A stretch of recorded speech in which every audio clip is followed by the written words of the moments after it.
On salue l'invité de la séquence interview qui est aujourd'hui l'abécédaire de la campagne, Jean-Christophe Fromentin, bonjour. Bonjour. Bon, vous êtes maire de Neuilly, politiquement vous avez pris un peu votre indépendance, bon disons que vous êtes divers droite comme on dit.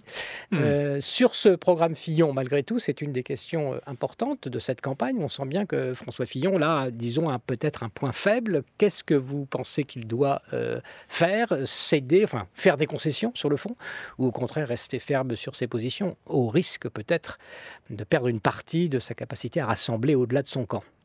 Je crois qu'il est parti d'un constat qu'on doit partager, c'est que la fragilité du modèle social est liée au déficit qu'il accumule. Et donc, à partir du moment où on a un modèle social qui est en difficulté parce qu'il est déficitaire, il faut soit rapidement combler le déficit, mais on voit que c'est difficile, et ou hiérarchiser les niveaux de remboursement et le système d'allocation sociale ou d'assurance maladie. Ça, c'est le problème, le conseil politique. Voilà, alors il a été très vite, c'est-à-dire qu'il a voulu hiérarchiser de manière à la serpe, en disant finalement les petits risques on oublie, et puis pensant pas, je pense, créer une crise dans la mesure où le travail fait sur les mutuelles pendant ce quinquennat, où on a remis les mutuelles obligatoires dans les entreprises, fait qu'on a installé quelque part un système social privé avec les mutuelles obligatoires. Donc il s'est dit finalement, il y a les mutuelles obligatoires, il y a finalement un système d'assurance privé installé par le gouvernement actuel. Donc l'argent public, il va aller sur un niveau de risque différent, supplémentaire, en allant sur des grands risques, sur des risques plus importants. Voilà, et il s'est pris les pieds dans le tapis. C'est-à-dire que le système est compliqué à analyser, à expliquer, à solutionner également. Et peut-être qu'il a été tenté par un slogan plus que par un travail de fond. Maintenant, il faut démêler le système. Et je pense que c'est un sujet que tous les candidats ou tous ceux qui veulent faire de la politique devront démêler, parce qu'on ne peut pas stabiliser un modèle social avec un déficit récurrent. Alors on ouvre donc notre abécédaire de campagne à la lettre L comme libéralisme. Jean-Christophe Fromentin, et c'est Stéphane Robert qui vous interroge. Alors précisément, on parlait de François Fillon. Son projet, plus globalement, est qualifié par ses détracteurs d'ultra-libéral. On en parlait il y a quelques minutes de Manuel Valls qui serait tenant d'un courant social-libéral. On qualifie Emmanuel Macron également de social-libéral. Est-ce qu'ils ont, tous ces candidats, quelque chose de libéral selon vous ? Moi, j'ai vraiment l'impression qu'il y a une espèce de caricature sémantique, politique, dans le mauvais sens du mot, autour de ce mot libéral. Je ne sais pas, à l'aune du débat actuel, qu'est-ce que tout ça veut dire ? L'ultralibéralisme, le libéralisme, est-ce qu'on parle d'un libéralisme économique, politique, issu d'une longue tradition aussi d'ouverture de notre débat politique à la liberté et auquel on est profondément attaché? Je pense qu'il convient, et c'est peut-être le mérite d'un échange autour de ce mot, de reposer un peu ce qu'est le libéralisme, en quoi il est empreint de liberté, en quoi des hommes libres sont aussi nécessaires dans le monde politique, et puis de regarder derrière les mots quelles sont les réalités et les idées politiques. Précisément, ce mot en France a une connotation assez négative, on parle de libéralisme, mais pourtant c'est un héritage des Lumières, puisqu'on part de la définition, on va dire ce que c'est. Au départ, c'est le libéralisme affirme les droits fondamentaux des individus parce que ce sont des créatures divines, et il prône donc une limitation du pouvoir absolu du souverain. Pourquoi est-ce que cet héritage-là, des Lumières, donc de la Révolution française, a aujourd'hui une connotation aussi négative en France ?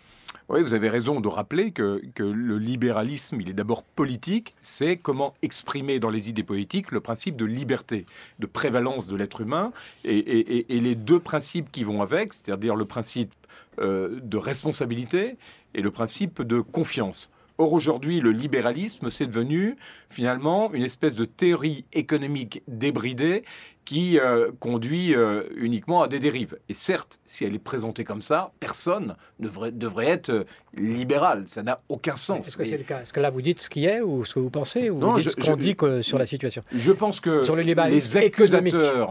les accusateurs d'une forme de liberté économique ont caricaturé avec ce mot libéralisme tous ceux qui sont les tenants d'une certaine liberté économique, parce que aussi les garants d'une certaine liberté politique. Moi, je n'arrive pas à décorréler les deux. Soit on est pour une véritable liberté, c'est-à-dire qu'on pense qu'il faut faire confiance aux gens d'abord, aux organisations, aux territoires, et puis il n'y a pas une présomption de dérive à la base. Il y a simplement la volonté de réguler quand on constate des dérives, alors qu'il y a une autre philosophie politique qui domine aujourd'hui, c'est-à-dire qu'on bâtit des principes de précaution, de sécurité, d'encadrement, et on laisse des champs de liberté de plus en plus limités. Moi, je suis pour une présomption favorable, positive à la liberté, et que, bien entendu, quand ça ne marche pas, on encadre, on régule, on corrige. Finalement, on a montré que ça ne régulait pas grand-chose. Le libéralisme laissait fonctionner tout seul. Par exemple, pour la finance, il a fallu intervenir. Donc, il y a une nécessité d'intervention. Mais attention à ne pas appliquer à l'économie en général ce principe de précaution qui est d'anticiper finalement le risque de la liberté et de construire des murs avant même d'avoir expérimenté. Vous voyez, c'est-à-dire qu'aujourd'hui, on a l'impression, et quand on le vit comme législateur, on le vit tous les jours, que finalement, on part du principe que la liberté génère des comportements déviants ou des comportements négatifs. Alors on se dit, oulala, par précaution, on va encadrer avant. Et on construit des petits espaces de liberté. C'est pas forcément la liberté, c'est la somme des intérêts individuels qui ne fait pas forcément l'intérêt collectif. C'est ça le problème. Oui, mais pourquoi, si vous voulez, l'homme ne serait pas capable de prendre en compte aussi le fait du bien commun et de l'intérêt général? Moi, je ne pense pas que... je pense qu'il y a chez chacun une capacité de discernement, de raisonnement, et qu'il faut faire confiance aux hommes pour qu'ils puissent pondérer leur vie ou leur comportement entre ce qui relève de leur intérêt et quand même un sens de l'intérêt général. Se résigner à dire que l'être humain n'est câblé, n'est construit que pour penser à lui, que de manière égoïste, est un raisonnement que je me refuse à tenir. Ça, c'est Adam Smith qui pensait ça quand même aussi. On voit que vous êtes un libéral au sens littéral du mot, finalement. Comment ça se fait? Comment est-ce qu'on peut expliquer que ce courant libéral n'a pas pris véritablement? Il n'y a pas de véritable courant libéral au sens politique du terme en France, alors que ça existe dans d'autres pays européens, notamment en Europe du Nord. Comment vous l'expliquez ça? Un peu pour les raisons sans doute qu'on évoquait tout à l'heure, c'est-à-dire qu'on l'a réduit au champ d'une liberté économique débridée et liée à ces comportements qui finalement s'affranchissent de toute morale dans l'économie. Moi, je pense qu'on peut tout à fait être libéral politiquement et économiquement, c'est attaché à cette liberté, à l'initiative, au sens et au principe de responsabilité, sans pour autant refuser de corriger, refuser de légiférer, de réguler. Et il y a aujourd'hui un vrai sujet de régulation économique à l'échelle du monde. Simplement, on n'a pas les outils de gouvernance pour opérer pertinemment cette régulation, mais elle est nécessaire, elle est même fondamentale. Vous voyez, tout à l'heure à l'Assemblée, on légiférait sur la fameuse taxe intraday, c'est-à-dire la taxe sur les transferts financiers à l'intérieur d'un espace-temps d'une journée. Mais on est les seuls à le faire, donc l'amendement a été rejeté, l'article a été rejeté dans la mesure où c'est vraiment un élément de régulation internationale et pas de régulation nationale. Et donc je crois que simplement on a réduit cette idée de liberté politique à un phénomène économique très particulier. Il nous reste une petite minute peut-être pour parler de votre mouvement 577 pour la France, parce que c'est assez intéressant. C'est un mouvement où vous enjambez la présidentielle, vous considérez que ça n'est pas une élection importante et vous vous concentrez sur la législative. En deux petits mots, on a une petite minute. En deux mots, c'est simplement, je fais le constat que la fonction présidentielle est une fonction qui génère énormément de défiance, c'est la première, et que les hommes politiques qui courent vers les présidentielles sont privés d'une forme de liberté puisqu'ils sont à la main des grands partis politiques qui eux-mêmes sont considérés par 90% des Français comme n'étant plus les bonnes solutions pour l'avenir.